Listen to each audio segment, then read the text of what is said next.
On December 5th, 2020 is the 65th anniversary of the Montgomery bus boycott. To commemorate this important part of our history, we focus on how music played a vital role during the civil rights movement.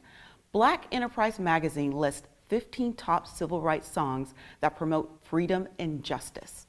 It's not surprising that several of those songs on this list are gospel songs. This is because many churches were used as spaces to organize and plan strategy during the Montgomery bus boycott. Tonight, we talk to Billboard's Hot 100 artist, who is also a Richmond, Virginia law enforcement officer, to discuss how music helps press the social agenda in the fight for injustice. And he will sing one of those songs from this list. It's good to have you here. Welcome to Everybody with Angela Williamson, a public affairs program produced in partnership with PBS LA. This program is made possible by viewers like you. Thank you. And now your host, Dr. Angela Williamson. Thank you so much for watching this special edition of Everybody. And tonight we have Reverend Mervin Mayo. Reverend Mervin, thank you so much for being on this show tonight. And I want to congratulate you on your Top 100 hit on Billboard. Thank you. Thank you for having me. I appreciate it. Thank you so much. Well, before we get started, I want the audience to learn a little bit about you. So tell me a little bit about yourself. I am a citizen of Richmond. I grew up in Richmond, Virginia. I always wanted to be a police officer. I was befriended by Officer Curtis Simmons. Curtis Simmons and Alfonso Collins, they were, back then, I think it was called SNAP, but it was like the Police Athletic League program. And they came in and they would take us to places like Kings Dominion, Water Country, Busch Gardens, and basically they gave us a different perception of what police officers were, because we were used to just police officers patrolling the area, not actually being able to have a conversation. So they kind of kept me grounded. And, you know, I always said when I grew up, I wanted to be a police officer. A lot of people say that, but I actually really meant it. And I started, I actually used to sing with one of the officers, Curtis Simmons. And we used to, every time we'd be on the car, we were riding places, we would sing songs. And it kind of, that's when I realized I could sing a little bit. And we would sing gospel songs. And eventually I joined the church choir at 31st Street Baptist Church. I was there first, and then I went to 4th Baptist Church. And then I started playing the piano, I think about 8th, 9th grade. And it's just my love for music, my love for gospel music has been going on ever since. I'm 45. I'm 45 now, so I've been doing it for a long time. I love doing it. I'm not going to stop doing it, and I'm excited to be here today. Well, I'm so excited to have you. This is just such a wonderful opportunity for us. And, you know, you mentioned so much in your introduction. And so my question to you is, how important is mentorship when you are also a law enforcement officer? Well, you know, it's extremely important. I truly believe that had I not had the mentorship from those police officers, that my perception of police officers will stay tainted, because we did have growing up, there were some officers that picked with us, gave us a hard time. And in my perception of all officers were the same, because, you know, salt and sugar looks the same. So, but once you get a chance to get to know a police officer, or to get to know somebody outside of their official capacity, then it helps. You know, I'm a school resource officer, SRO at Richmond Alternative School. And I work with a lot of kids that made bad decisions. Not bad kids, but kids that made bad decisions. And a lot of those kids come from broken homes. A lot of those kids do not have fathers in their lives. And just for me to try to mentor them and, you know, talk to them, teach them how to tie a tie, teach them how to tie a bow tie, teach them how to wear their clothes, you know. And it means a lot to them. You know, in the beginning, it's like, man, I don't want you to tell me how to tie no tie, because I don't need to tie a tie. But then eventually, after a while, they get to know me, and they learn. And the small things like that goes a long way. Because because there's things, small things like that went a long way with me. So it's really important. It's really, really, really important. And actually, right now they're talking about taking the SROs out of the school because of everything that's going on with the police. And I don't agree. I think it's a bad idea because when you think of SROs in the school, for some reason, a lot of people think that SROs are in the school simply to keep the peace and arrest kids, and that's not the case. We're actually in the school to mentor the kids, to have, we're called school resource officers. So they come to us because we are a resource. You know, we don't walk around like prison guards. And for some reason, the public has that perception that we just walk around trying to find kids to arrest. And it's definitely the opposite way. We keep kids out of jail. And I'm going on and on and on. But yeah, mentorship from police officers, it has to happen. It cannot stop. It has to happen. No, and I love how my one question just motivated you to tell me so many different stories. But what I'm thinking too, Reverend Mervin, is how important not only your role is right now, but you're almost on your own mission and journey because the way that law enforcement has looked over the last year. I mean, how difficult has it been for you? Because you know that there are good officers. There are officers out there that want to work with the kids in the community, and you actually work with at-risk kids in the community. So what do you think that people should think about when they are thinking about taking out that resource? I mean, what would you suggest that they think about? Well, you know, according to my research, the people that are asking us, that wants to take us out of the schools, their kids don't even go to schools where there's resource officers. Their only information, their only input is from hearsay. They haven't had the first-hand opportunity to meet me or the other resource officers. So you got people that doesn't even belong in public schools. People that somewhere else are saying, you know, I don't think it's a good idea for police officers to be in the school. But that's because they don't know our role, and they've never took the time to find out what our role is. I've been a resource officer for almost 14 years. I've been with the police department for 17 years. So 14 years of my 17-year career, I've been working with kids. I'm in the Police Athletic League program. We take kids everywhere. I do the same thing for kids that Curtis Simmons did for me. And my goal and my objective is to save somebody, save one of the kids. Kids are having, especially right now with COVID and everything that's going on, kids are being stuck in the house. It's rough, you know, and we got a lot of kids going through depression. We got kids talking about suicide, and, you know, and for the people to say, you know, we don't want you in the school. I need to be in the school. I know for a fact that the kids need me just as I need the kids. I saw there was an episode last week, I believe you were in Georgia, and it was regarding Law Enforcement Appreciation Week.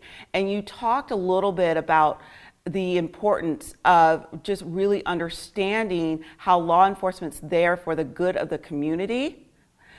With your message, do you find that when people start talking to you and hearing your message, that then they get a different, like, perceived notion of what law enforcement is and what they can do in the community? Indeed. If, you know, the issue is being able to strike up a conversation.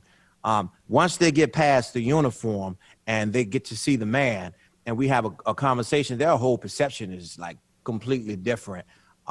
But the problem is, you know, sometimes I'll try to have a conversation with somebody, and just when I walk up, first thing coming out of their mouth is, you need to quit your job, you know? And I'm like, let me talk to you about my job. And they don't want to hear anything. But I do feel like once I start talking to people and explaining to them that there are bad cops, you know, and there are good cops, and bad cops make good cops look bad. So I task the good cops to find the bad cops and get them up out of there, you know, because they're destroying what police officers are about. You know, we're about protecting and serving the community. We're not about beating people up, and that's the perception of the community, that we're just here to just enforce. But we're not here for that. We're here to protect, save, and serve. And if I could get 3 minutes with the person that curses me out just because I'm walking past in a uniform, if I can get a 3-minute conversation where you would just listen to me without cutting over me, without, just being angry. If you just listen to me, I know for a fact I could turn your entire mind around about police officers. But the issue is getting past the uniform. So maybe I have to come with some jogging pants on and a hoodie, and I can have that conversation or something. I don't know. It's the uniform that, and in the beginning, I did take it personally. I was telling them when I preached last week, I went to go talk to a little 4-year-old kid, and his mom snatched him away and said, we don't talk to police officers. And when I tell you that thing broke my heart, and but when I went home and I prayed about it, and it's not me, so I can't take it personally. It's what the badge stands for, and we as police officers, we need to fix it. There's a lot of general orders that a lot of training that needs to be fixed, needs to be rewritten, so that we can make things better. There is a problem, and it needs to be addressed, and it needs to be fixed. I love that, and you said so much there. And before we go into our break, the reason why I think you're so important, especially with this special show right now, is because you have used your talent for music to actually get your message out about the good in law enforcement and about the relationship too. But also too, I find that your music has been uplifting during a time where people really need it. And that was pretty much what we looked at when I looked at the civil rights movement and the music. That was really important as well. So when we come back, we're going to talk about that, and you promised to sing, so you will sing, right? I will. I don't sing, I minister. I don't sing, I minister. So I will minister in song today. Yes. Oh, wonderful, wonderful, wonderful. Okay, so hold tight. Stay right there, Reverend, and we will come back after this break.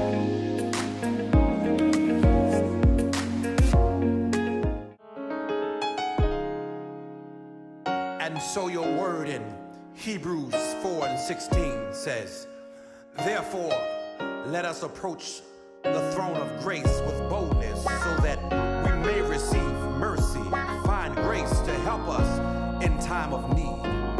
We need you, Lord. I woke up this morning, clothed in my right mind. I could have been dead and gone, but God stepped in right on time. Then there's been moments I thought I wasn't gonna make it. I felt like I couldn't take it. No way I couldn't fake it. Oh, I need you, Lord. I need you, Lord. Give some strength to me in this time of need. Oh, I need you, Lord. I need you, Lord. Give some strength to me in this time of need. Oh, I need you, Lord. I need you, Lord. I need you, Lord. Oh, I need you. Welcome back, and we're here with Reverend Mervin. Reverend Mervin, I want to talk about the reason you're here with us today and the use of music just to help heal people's soul and how it was used in the civil rights movement. You have a top 100 Billboard hit right now, and a lot of people who have listened to this hit says it is there because it uplifts people. And so my question to you is, why do you think this song is so important right now? With everything going on right now, I truly believe a lot of people are losing faith. I've talked to some people that are very not religious, but people that have a relationship, and they are they're losing faith. But the Bible says if you have faith of a mustard seed, you can say to the mountains, move from here to there, and they have to move. They have to obey. And I think that some people need to hear a word. So when I wrote the song, the words to this song, that I need you, Lord, it was almost like, hey, look, Lord, I'm going through a lot. I know you said, you're going to do this, and I know you're going to help me out. I know you're going to come through because you're not a man that you should lie. However, how much longer I can't hold on a lot longer. I need you like right now. So the song was like, Lord, I need you right now. You know, even in the song, it says every Sunday morning, I'm giving it all I got. I'm the first to scream your name with my hands held up high. And it says, now, and I know that this don't mean that I shouldn't go through anything, but right now it's getting the best of me.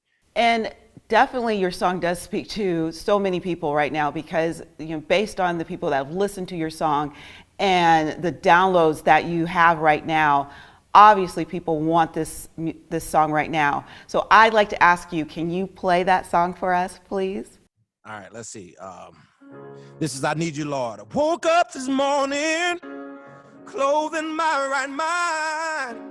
Could have been dead and gone, but God stepped in right on time. Then there's been moments I thought I wasn't gonna make it. I felt like I couldn't take it. No way, I couldn't fake it. I need you, Lord. Oh, I need you, Lord. Give some strength to me in this time of need. Oh, I need you, Lord. Oh, I need you, Lord. Give some strength to me in this time of need. Oh, I need you, Lord. That's I Need You, Lord. And the other is Bow Down. It goes like this. It's me, Lord, and I'm standing in need. I know I don't call you like I used to, but I need you to wrap your loving arms around me. This world is going through some things, and it's getting a little too hard to bear. We've searched all over for the remedy, but it looked like we can't find it nowhere. And then I remember you said to me, you said, call out my name, son, and I'll be there. And so I'm calling on the name of Jesus. I'm gonna stay right here and wait. I ain't going nowhere. Heaven and earth adore you. I bow down before you. You said in your word, just call your name. Jesus, Jesus. Said heaven and earth adore you. I bow down before you. You said in your word, just call your name. That's bow down. So we're calling on the name of Jesus. We're calling on the name of Jesus. I will say Jesus, Jesus, Jesus. That's not in it, but it's in my heart. Oh, Jesus, Jesus, Jesus, Jesus, Jesus, Jesus, Jesus, Jesus. We're calling on your name. Oh, Jesus, we're calling on your name. And then here's the part of the song that touches me. It's asking a question to God, because the Bible says you have not because you ask not. So I say, tell me how long will it be? I need to hear a word from you, Lord. Tell me how long will it be? How long must our children die? How long will it be, Lord? I believe that your word says, if my people, which I call by my name, shall humble themselves and seek my face and turn from their wicked ways, you said you'll heal the land, Lord. How long will it be? I can do that all day, so I'm gonna cut it right there. Wow. That was so amazing. I have a question for you before we go in and talk a little bit about how the music was used during the civil rights movement. And in your opinion, why do you think that song went viral? Oh, because that song is like, you know, when I wrote that song, I'm not gonna say I was mad, but I was questioning God. You know, it's like, I get filled every time I talk about it. I was questioning God. It's like, God, you know, everything you've asked me to do, I've done. And you said you'll never put more on me than I can bear. But, you know, I was broken. In the midst of that song was when everything kind of hit, and I was broken. And a lot of people are broken. And I think that it went viral because so many people were at home during this pandemic, and they had a lot of time on their hands. And because I've been doing videos a long time, and for some reason during this season, it just touched people that it wouldn't normally touch, you know. And I think it has something to do with the uniform too, because a lot of people that wouldn't normally click on just a regular guy sitting at a piano singing, they see the uniform and they say to themselves, well, let me click on this and see what this police officer talking about. Let me see what he's up here talking about. And then once I get them, you know, and the Holy Ghost start moving, it's kind of hard for them to come out of it. So now, boom, I got you. I was just thinking about how important the songs were during the civil rights movement. We have, you know, We Shall Overcome, which was the anthem for the civil rights movement, but then we also have the Black national anthem, Lift Every Voice and Sing.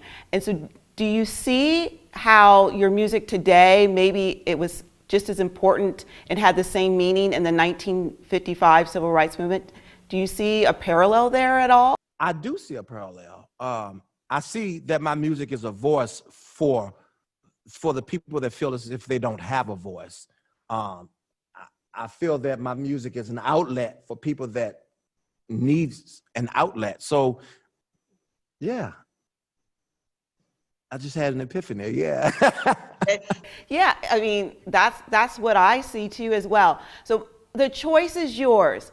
Would you honor us with either playing Lift Every Voice and Sing or We Shall Overcome? Both of those songs were on Black Enterprise Magazine's list of the top civil rights songs.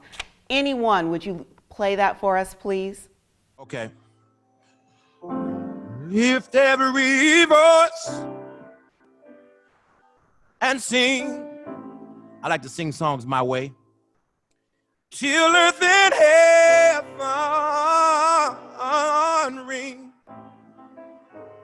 ring with the harmony of liberty. Let our rejoicing rise high as the listening skies. Let it resound loud as the rolling sea. Sing a song full of faith that the dark past has taught us. Sing a song full of the hope that the present has brought us. Facing the rising sun of our new day begun. Let us march on till victory is won.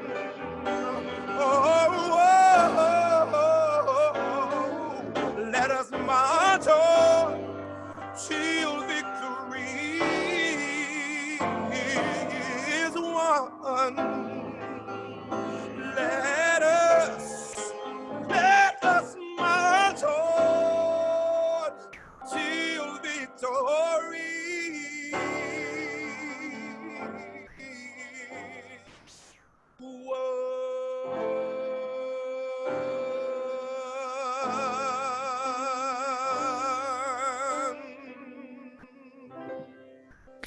Bravo, bravo. Thank you, Reverend Mervin. Thank you so much for everything that you're doing to help with the community, but most importantly, thank you so much for your music that can heal so much hurt that's happening right now. Thank you. Thank you. I appreciate it. Thank you so much. And thank you for joining us on Everybody with Angela Williamson. Viewers like you make this show possible. Stay in touch with us on social media. Good night and stay well. Reverend Mervin, take us out. I can climb a mountain. I can reach my goal. More than a conqueror down in my soul. The devil is a liar. We've won this race.